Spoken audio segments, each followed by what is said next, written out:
recording.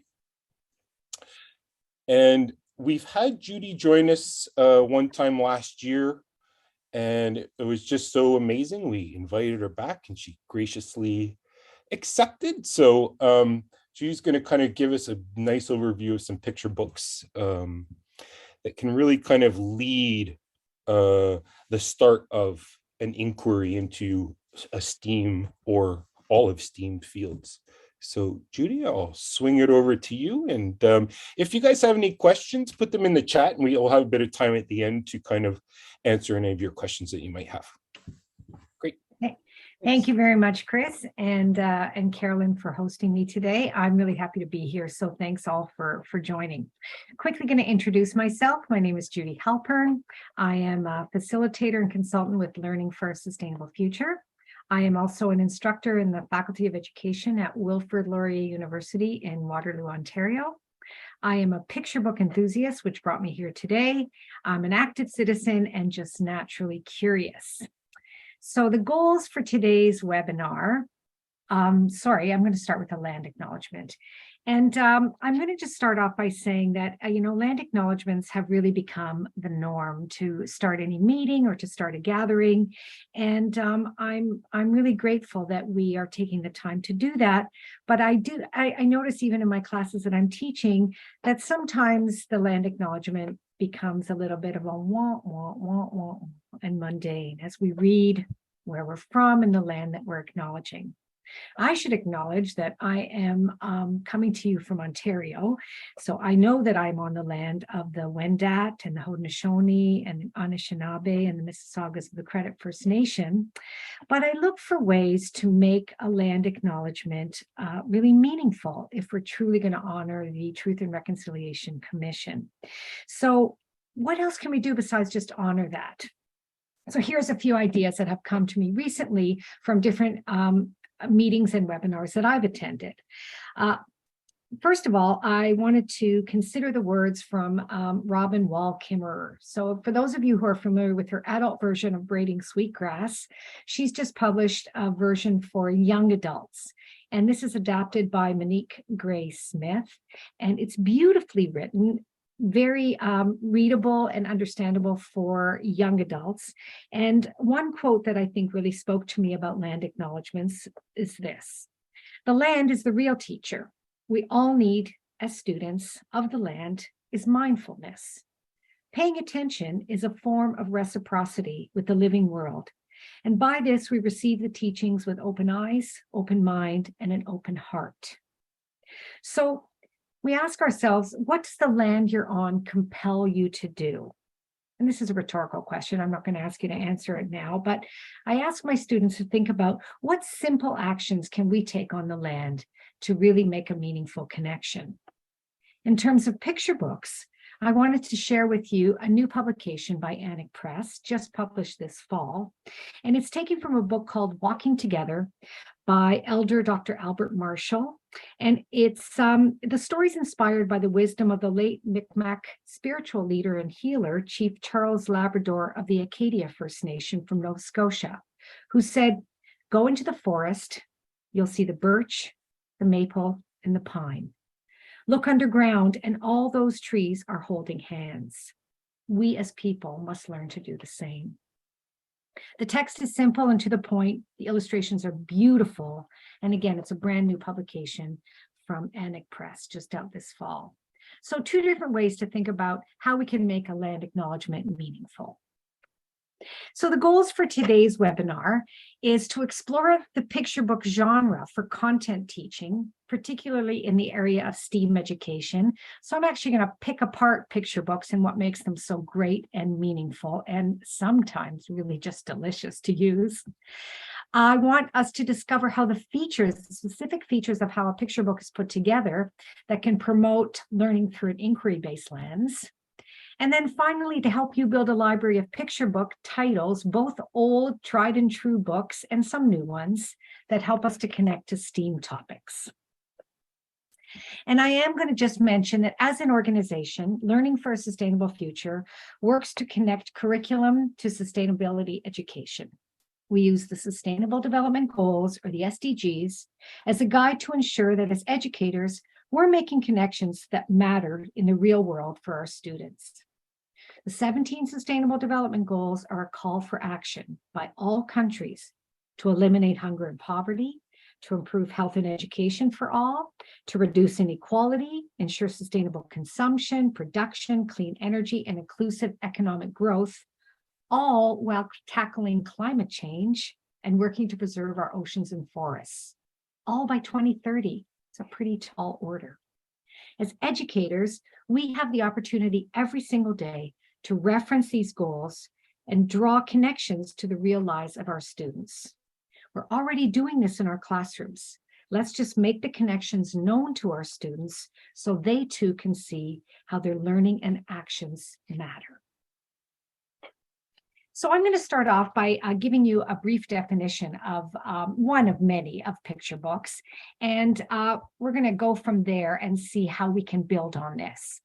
So a picture book is defined as a 32-page-ish blend of text and prose, prose or poetry and illustration that work together to tell a story with a beginning, middle, and end.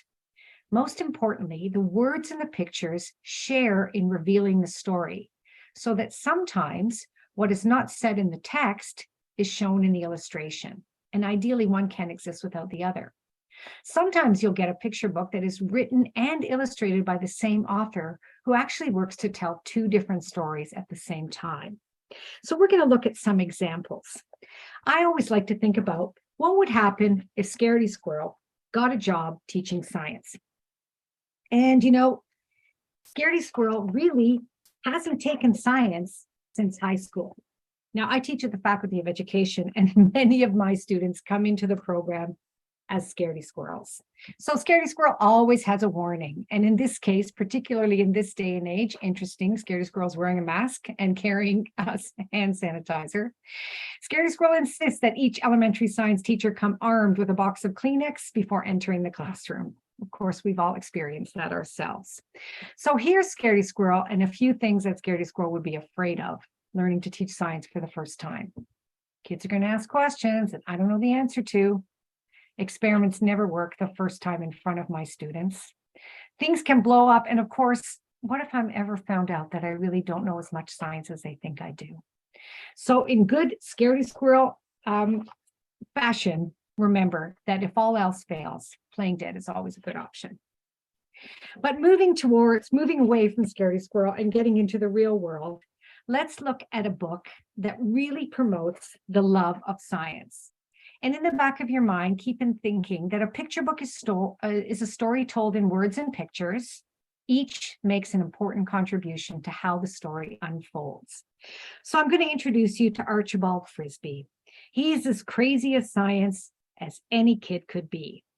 This is a rhyming story that tells us about his obsession with the scientific world. In fact, on one page, his mother soon discovers, it says, while the good Mrs. Frisby soon thought it horrific, her child obsessed with all things scientific. He's mad about science, and yet he's wise beyond his years. So his mom sends him to camp to have fun. And while he's there, he ends up broadening the horizons of all of his fellow campers. And in another page, we see, on a line at the fountain, he made everyone think of the earth and the sky and the water they drink. And finally, in arts and crafts, while making things for their mothers, Archibald made was none like the others. Fun, rhyming text that gives a lot of scientific information and shows just how in-depth students can go in with their passion. So I want to look at what makes a really good picture book, because there are so many out there that can do some wonderful things.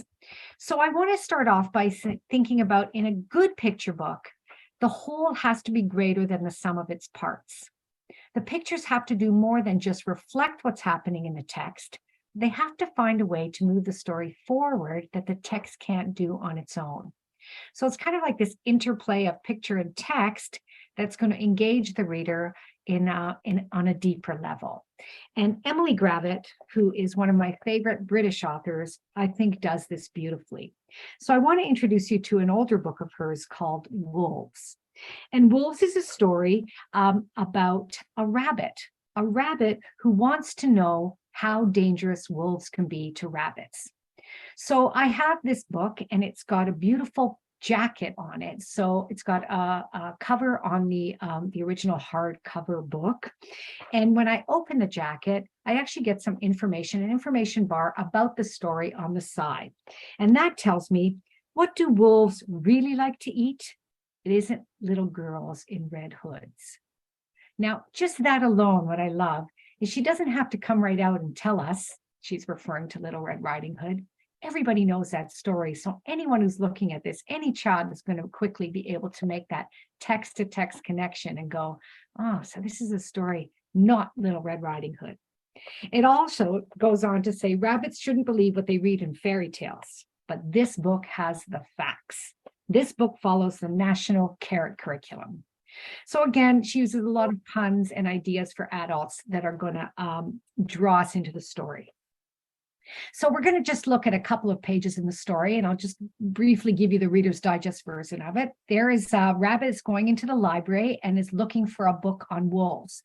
Notice the book that's sticking out has a picture of a rabbit on it, not a wolf, because Rabbit is only obsessed with the relationship between wolves and rabbits.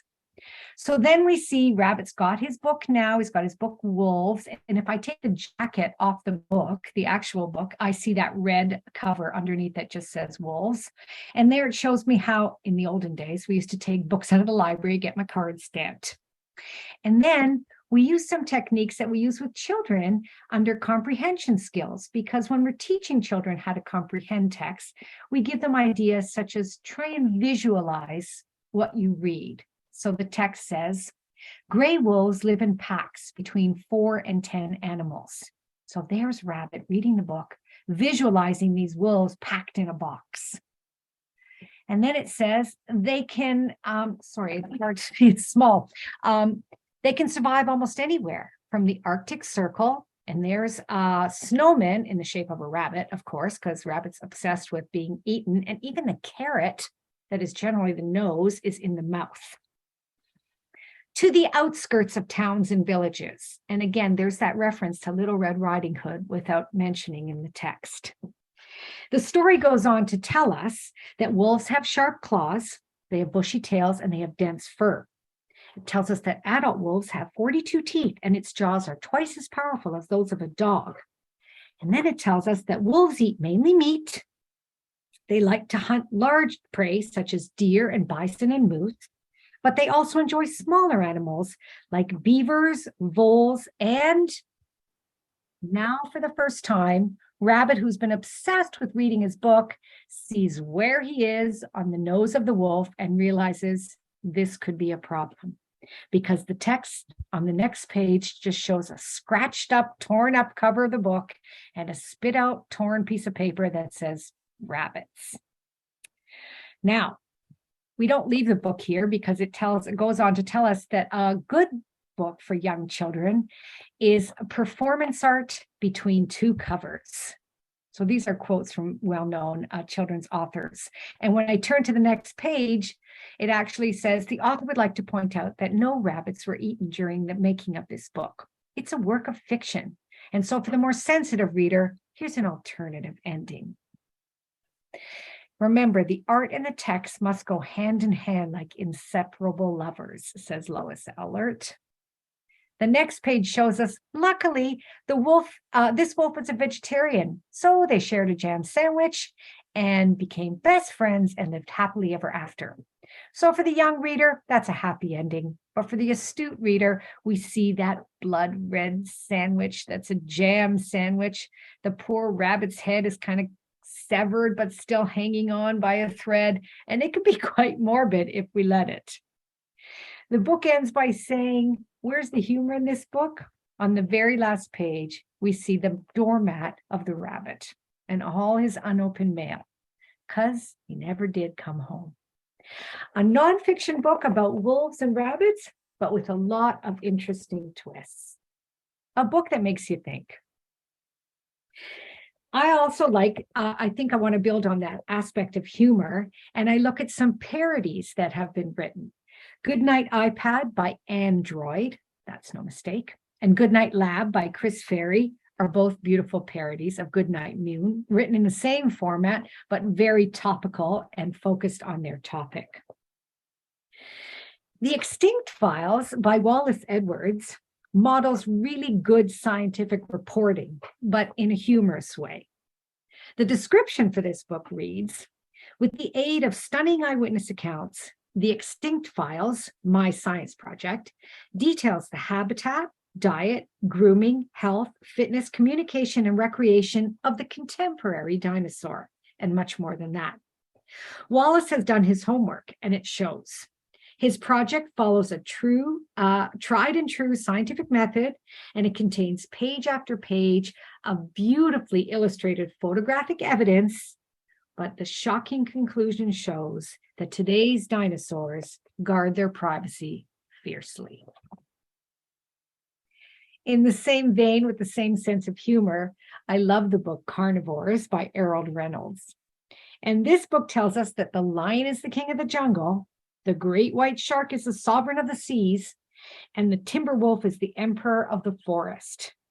But it's lonely at the top of the food chain. It's difficult to fit in when plant eaters can be so cruel.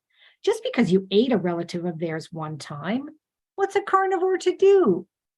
Again, a lot of humor, but a lot of good information, understanding how the food chain works. So, diving deeper into what makes a really good picture book is trying to understand that we're actually bringing out skills from both the visual arts and the language arts. And we are trying to teach students to read visual cues to build their visual literacy skills. Well, Thomas Locker does a lovely job of this. And he's got his water dance and subsequently mountain dance. Tells us of two familiar natural cycles, the water cycle and the rock cycle, but told in beautiful poetic literary prose, stunning detailed oil paintings. And just listen to the lyrical text that he uses to describe the water cycle. He writes, I tumble down, down over moss-covered rocks. I leap from a stone cliff, spiraling and plunging. I wind through broad golden valleys. I am drawn upward by warm sunlight in white silver veils. I float, I drift. I blind the sky with lightning. The earth trembles with my thunder and I rage. I reflect all of the colors of sunlight. I am one thing, I am many things. I am water, and this is my dance through our world. Beautifully written, and each of those lines is accompanied by an oil painting, similar to how mountain dance is done with the rock cycle. But at the back of the book, he goes into each painting and describes scientifically what's going on at that stage of the cycle. Beautifully, beautifully done. He has another old favorite of mine called Sky Tree, and the title itself, Seeing Science Through Art. Not only he paints a beautiful tree from the exact same perspective throughout a year of seasons, he describes how, as an artist, one can evoke feelings. So, for example, he describes how can one paint something as dynamic as changing weather to make us feel either warm or cold when we're looking at the painting. Not only filled with a great science lesson as a cycle of seasons, but an incredible critical look at how art can conjure up an emotional response. Now I want to invite you to share this book with me, and I'm going to share most of this story and filling in the little bits and pieces that I don't have images of. But when I found this book initially, right away, my science teacher's spidey sense went up, because although I saw Professor Aesop's The Crow in the Pitcher, which is an Aesop's fable, I see this little icon down below that says featuring H2O. So immediately my science teacher, spidey sense kicks in and says, this might be a really good science book. And again, I'm looking at how does the rhythm and the conventions of the shape and structure of how this is put together can be used to feed what I'm trying to do in science. So let's just very briefly go through the different parts of the story. The story is from Aesop's fable, and it's a story about a crow who doesn't live in the desert and doesn't know how to find water in the desert, comes upon this pitcher that couldn't look more out of place in the desert. So it's got a little bit of water in it, but much to the crow's chagrin, when he lowers his beak into the mouth of the pitcher because he's very thirsty, he sees that there's very little water. So he couldn't reach far enough down to take a drink. Now I'm going to let my eye move around the page, and I'm going to see that there's 2 meters on the left side of the page. And the first meter, which shows the bird, is a little bit hard to read, but the first meter is the bird's body temperature. And even if it's hard image to see, I can see that the arrow's pointing upwards. So the bird is hot and thirsty and needs a drink. The meter underneath is a thermometer, and it says along the side that it's recording the ambient temperature. So again, this is a book for young children. Ambient might not even be in their vocabulary, but a wonderful opportunity to introduce that language. And we can see that it's hovering somewhere between hot and warm. So it's in the desert. It must be pretty early in the day, as it's not that hot yet. So these meters are not only going to help move the story forward, they're going to help us track some time. So very quickly, Crow identifies he has a problem. Beak too short, pitcher too narrow, water too low. My question, my project on the lower right side, how can I get a drink to survive? So we do some previous knowledge. What does the crow know how to do? Tries to kick it, tries to peck at it, tries to squeeze inside it, and after a while just gives up in despair. And now we introduce a new meter at the bottom, and the new meter there is a determination meter. And we can see that the crow started off with a really high level of determination, and with each trial, the determination starts to drop until we're really low. So the bird looks around, sees that there are rocks on the ground, and gets an idea. And this book tells us an idea comes from information and inspiration. So what's the idea? He sees rocks on the ground, he plucks a pebble from the ground, and he drops it into the pitcher. So what we're going to actually see is we're going to see Archimedes' principle come to life. We see the determination meter has gone up. The bird's body temperature is quite high. And look at the ambient temperature now. We are at very hot. That tells us that a good deal of time has passed already before the bird actually figured this out. So moving along to the story, at last, many pebbles later, the water rises near the top. We have our count of how many pebbles, 189 so far, high determination, high body temperature, very hot in the desert. And we get an X-ray to see that it's finally close enough. The bird was in the way, he got X-ray too. So finally, the crow takes a long, satisfying drink with his beak. Determination high, body temperature drops drastically, the bird is okay. And now look at the ambient temperature. We are almost below cool. This has taken all day for the bird to figure out. So we wrap up with Bird giving us an account of what he actually did. The scientific method according to Crow. First, develop your question, gather up your information, draw a hypothesis, tackle the experiment, review what's happening, and be a true scientist and share it with the rest. A good, strong teaching tool that gives us a contained perspective for learning a specific topic like the scientific method. So we're going to go on from here and just look a little more at the simple but imaginative worlds within a picture book can provide students with excellent and motivating introduction to complex curriculum topics.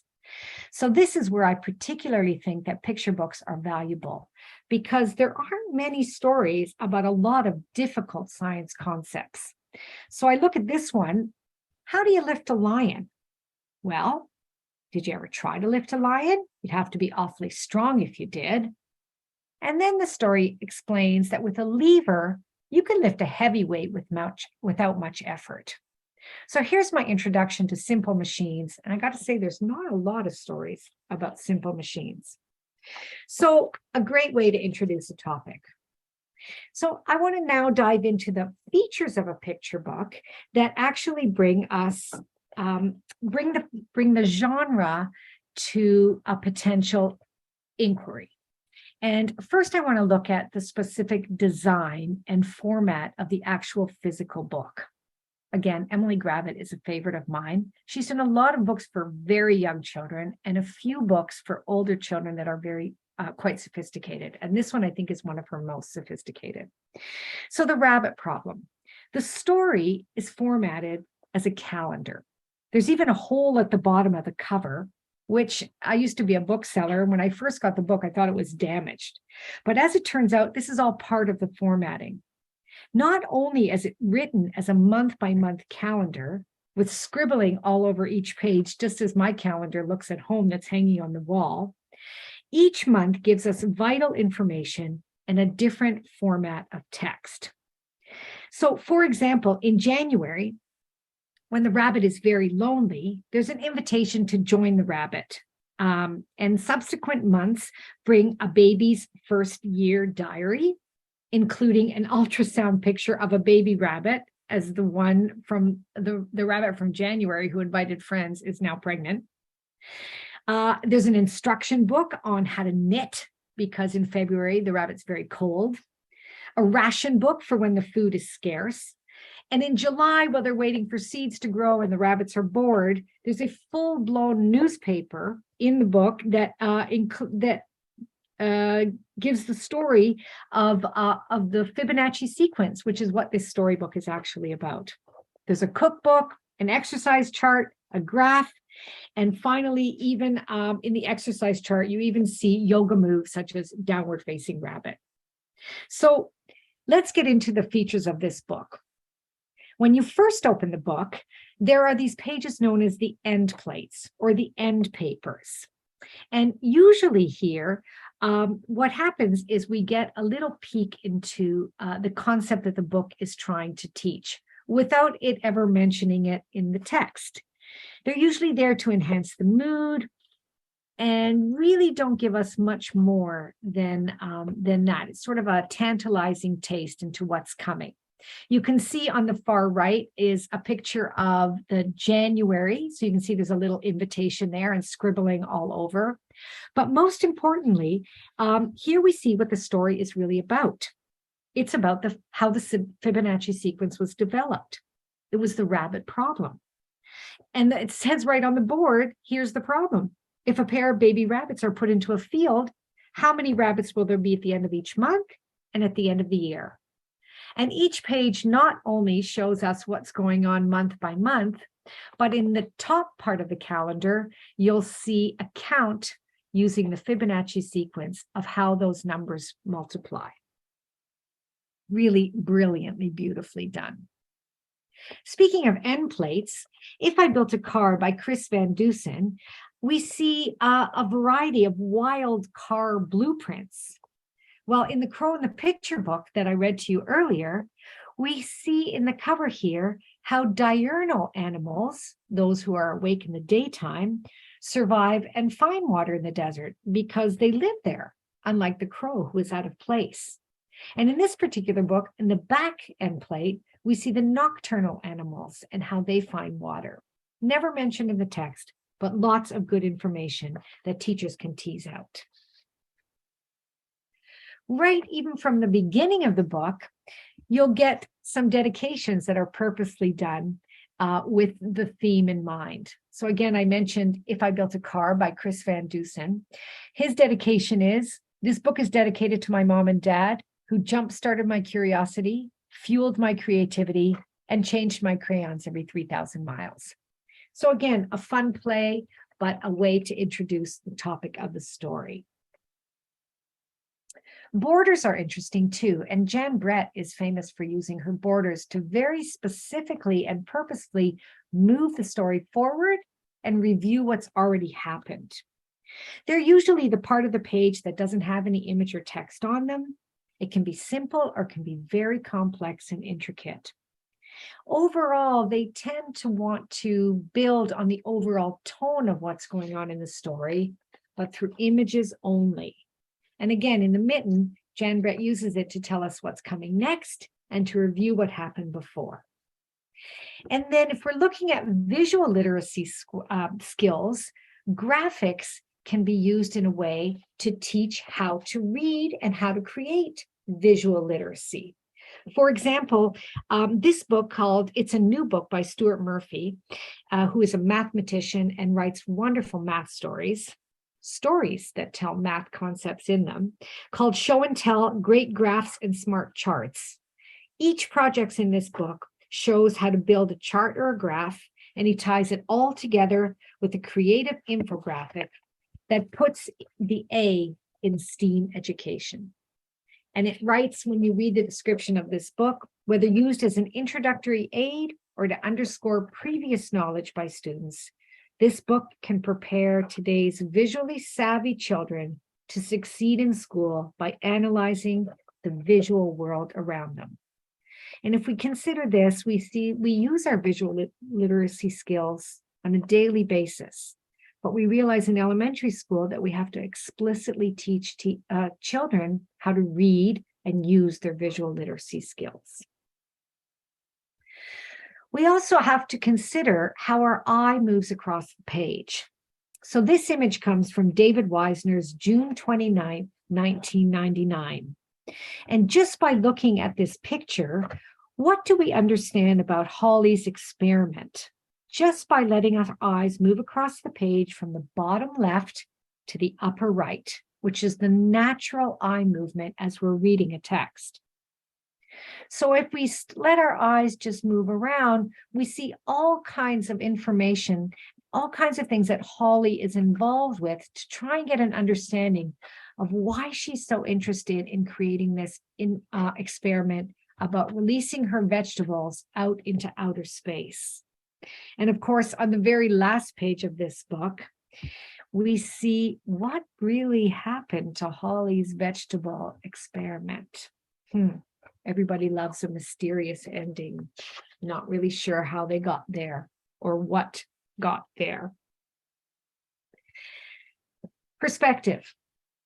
Perspective is an important feature that helps us put ourselves into the story and gives an additional viewpoint to the passive reader. Dory's Story is a book by Jerry Pallotta, and I put in here the Sustainable Development Goal, Life Before Water, because if we're helping our students make those connections to the goals, there are many stories that clearly lend themselves to doing this. So in this book, we meet Danny. He's a curious boy, lives on the seashore. He's been told by his parents that he must never go out in the boat alone because it could be very dangerous. But his granddad has taught him all kinds of things about life under the water, including about plankton. So he wanted to learn more. It was a calm day, so he decided to get out in the boat because on the way he noticed seagulls. That means there must be plankton in the water because the plankton are going to be eaten by fish and the seagulls are going to eat the fish. So he decided to go. And he figured that the seagulls were chasing the eels, which was chasing the plankton. Being chased, of course, by bluefish with razor-sharp teeth. Now, as Danny rows further, he sees more and more of the food chain. And he reiterates that in the text on each page. He sees killer whales chasing the tuna, tuna chasing the bluefish, bluefish chasing the eels, eels chasing the plankton, and that all being chased by the seagulls. Then drama occurs. I don't want to give it all away, but I'll just give you a little bit of a hint here of what happens. He gets knocked out of the boat and he falls into the water. And he swims his way through that terrifying school of creatures until he safely pulls himself up on an isolated rock in the middle of nowhere. And just then we hear his mother's voice saying, "Oh, Danny, you tell the best stories when you're in the bathtub." Although he's reiterated that food chain a number of times, lots of scientific information in a really creative and inventive way. Finally, the last feature I want to focus on are symbols. And I'm only going to give you a little bit of an information on this because when I did my master's thesis, I did it on 6 specific children's books that were used to teach content specifically in science. And I looked at each of these features really carefully. And what I missed, which was pointed out by the other professors who was at my defense, was that each story contains sex. Now, I got to say, had I known this, I could have used this a lot earlier to sell middle school children picture books. But let me show you what I mean. This is a beautiful story about Mother Earth. I've read this story for years and years and years. And there's the very first image. It says, the earth is our mother, and she gives us all she is, and we take what we need. And then it came to me. Somebody pointed it out. I don't know if you see it, a giant breast. Unfortunately, now that's all I see when I open this book and I see that picture. Sex and stories, by the way, that's a whole other webinar. We'll have to come back for that later. Now, let's move to inquiry. An inquiry is any process that has the aim of augmenting knowledge, resolving doubt, or solving a problem, all beginning with a question.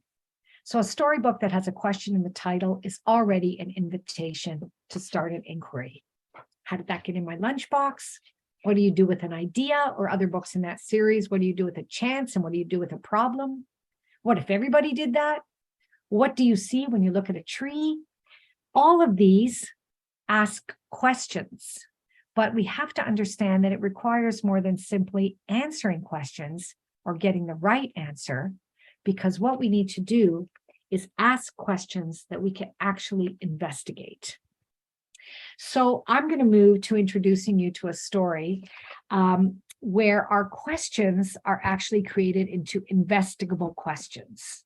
Because in order to create an inquiry, we have to somehow include investigation, exploration, searching, questing, researching, pursuing, and studying.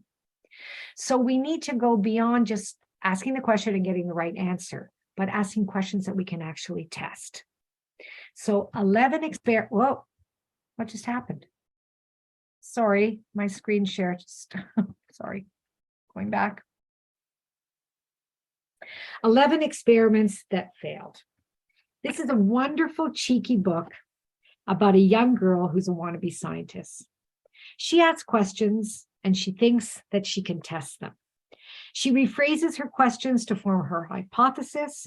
She continues to use the scientific method to walk us through how she creates her experiments, and she tells us what happens. Each experiment has horrific conclusions, but with very little text and hilarious illustrations, Jenny Offel and Nancy Carpenter, the author and illustrator, teach us how to use this format to write up a lab experiment for young children. And here's an example. She designs an experiment and asks the question, simple question, can a child make it through the winter eating only snow and ketchup? Her hypothesis is snow and ketchup are the only food a child needs to survive in the winter. So how does she test this?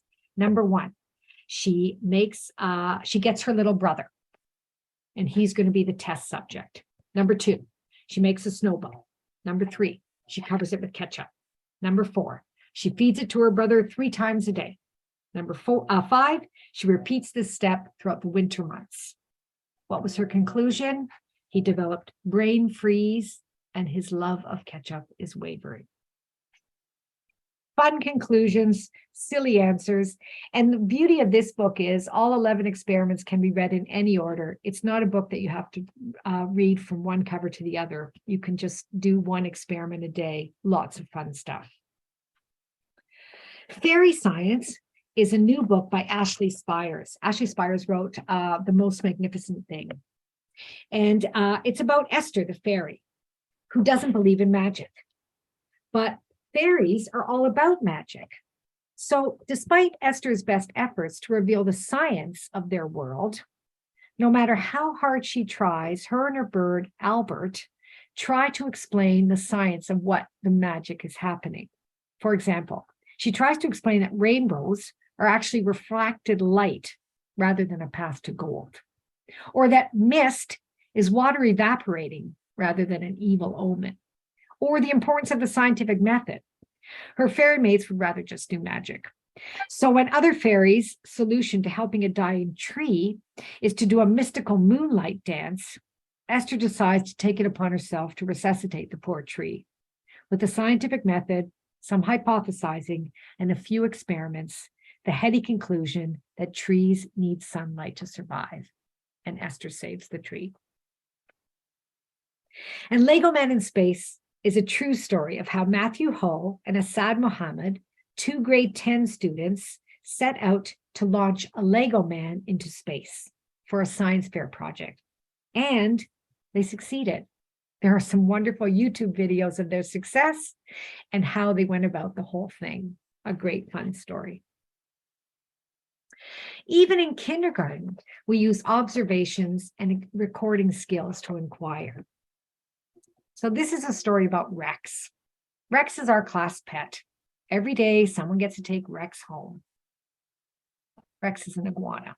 You take Rex home with a special book. In the special book, you write all the things Rex did on his visit. If you can't write, you can draw a picture. Rex has adventures every day. Poor Rex. Some are more fun for him than others. As you can see, on Thursday, Amy took Rex home. She has a little brother who dressed Rex up in Malibu Barbie clothes. It's a good thing Rex has a sense of humor. And sometimes as science teachers, it's really important to keep our sense of humor alive. So from here, I just want to give you a couple of other titles to consider, books that do more than just teach science. Books by Stephen Warancia, who is from the Parsons School of Design in New York City. He's the author of these 3 books, and he teaches us about engineering design. Here in the first one, we meet the 3 little pigs, but this is an architectural tale. So it's these 3 pigs end up with Frank Lloyd Wright's Falling Water as the brick house. He also does one on Cinderella. But Cinderella's mice, who are trying to help Cinderella decide if she should wear Prada or Dior to the ball, is also a story about design. And finally, we have Goldilocks and 3 bears. But these bears are a brand new breed. They're hip, they have a sense of style and a love of design. Their 1950s split-level home is filled with cool furniture created by an international crowd of celebrated designers, from Alvar Aalto to Charles and Ray Eames to Isamu Nagachi. Well, the well-loved books by Andrea Beatty, Rosie Revere, engineer, Iggy Peck, architect, Ada Twist, scientists, all now also have a student workbook to help them record their steps of their engineering and design. Or William Kamkwamba's ability to persevere against the odds. This is the picture book version of The Boy Who Harnessed the Wind, who built a functioning windmill out of junkyard scraps and thus became the local hero who harnessed the wind. Again, a wonderful connection to industry and innovation and infrastructure. There are TED Talks of him speaking of what he did and how he did it, and how with little education and little books, he just used his creativity to persevere and built something important. Dolly 1.0 is a story about Charlotte, who's got a knack for anything technological, especially gadgets that her parents don't know how to fix. Then one day, she receives a new toy that's quite a puzzle. It's a doll. What are you supposed to do with the doll? Once she discovers the doll's hidden battery pack, things start to get interesting. And The Turtle Ship is a news story about a young boy from Korea who spends his day playing with his pet turtle and dreams of sailing around the world. As a poor villager, his dream to travel seems impossible. But one day, the king's court announced a contest to find the best design for a new battleship to defend the land from invaders. The winner would sail the ocean with the Royal Navy.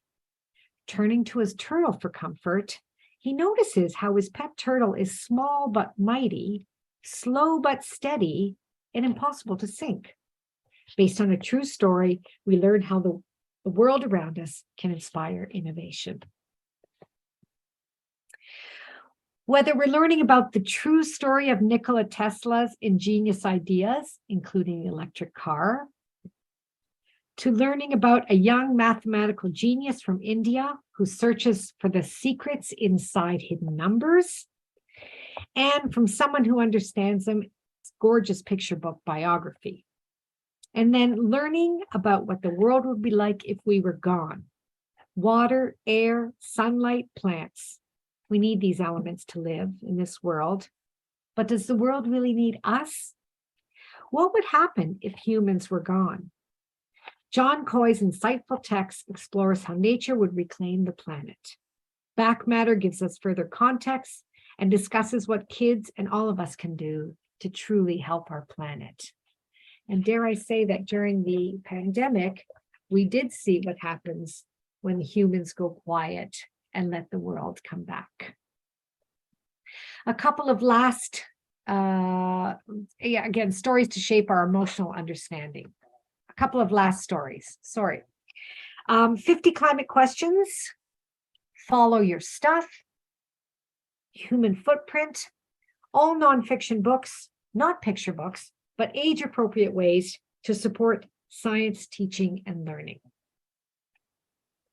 A quote here that I want to bring to close here, it came from my research and work by a gentleman named Chet Ramo, who said, if we want to raise children who will grow up to understand science, who will be citizens who are curious, skeptical, undogmatic, imaginative, optimistic, and forward-looking, let's put into the hands of children's books that feed their imagination and fantasy. In children's books, we are at the root of science, pure childlike curiosity, eyes open with wonder to the fresh and new, and powers of invention still unfettered by the convention and expectation. Something to really think about and consider of how we can keep that wonder alive. The lists of the books that I've talked about in this webinar, I sent to Chris and Carolyn. Chris, I think afterwards you can tell us what you're going to do with that list. I have two lists on the go. One is lists every book that I mentioned in this talk. And the second one is 40 picture books that that foster a love of math. So I apologize if I talked really quickly. I felt like I had a lot to share, and I would love to have a chat